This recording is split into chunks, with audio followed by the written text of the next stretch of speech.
If you've touched a check in the last year, or really ever, then this video is for you. Hi, I'm Danny from FCCU, and welcome to another Tech Tip Tuesday, where we show you how to use our technology at FCCU, as well as some advice on how to stay safe in the digital world. At face value, writing and cashing checks is harmless.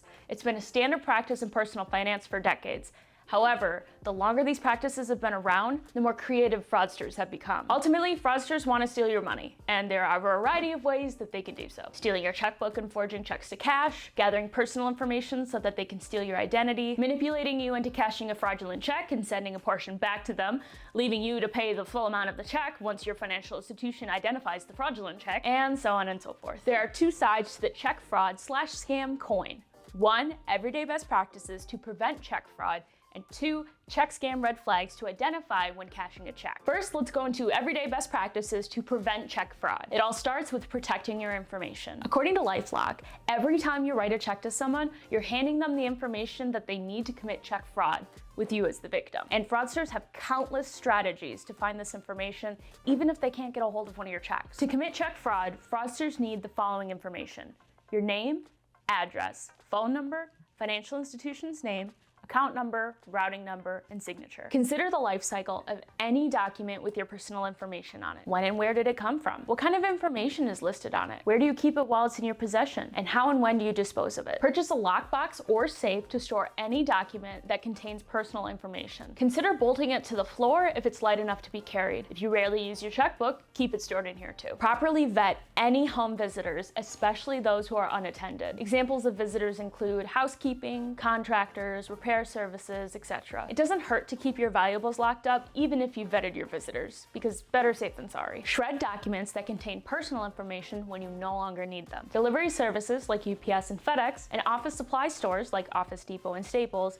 offer paid shredding services. Many local financial institutions, including FCCU, offer free shred events throughout the year as well. Next, let's protect your checkbook. Think of each individual check as an opportunity for a bad actor to commit check fraud. 25 stolen checks equals 25 fraud attempts. Rarely use your checkbook?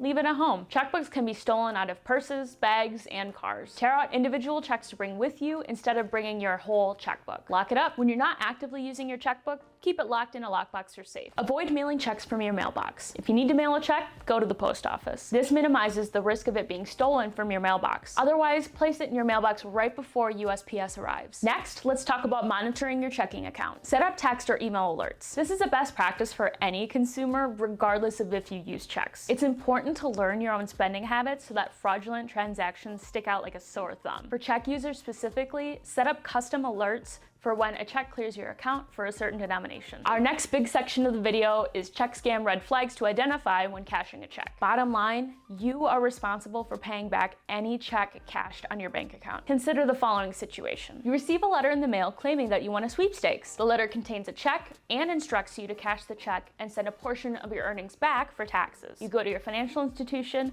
cash the check, and send the money as requested via money order, gift cards, wire transfer, etc. You don't think much about it because your financial institution took the check and released the funds to you almost immediately. However, several weeks later, you get a phone call from your financial institution notifying you that the check was fraudulent and that you're responsible for paying back the full amount. But you already sent the tax money and spent the rest, so what do you do? In most situations, there's not much you can do. The FTC has some last-ditch efforts you can explore to get your money back, but it's unlikely. You're gonna have to find the money to pay back your financial institution. Here are some red flags that often appear in real-life situations similar to the one I just depicted. You were unexpectedly sent a check in the mail. Don't know the sender?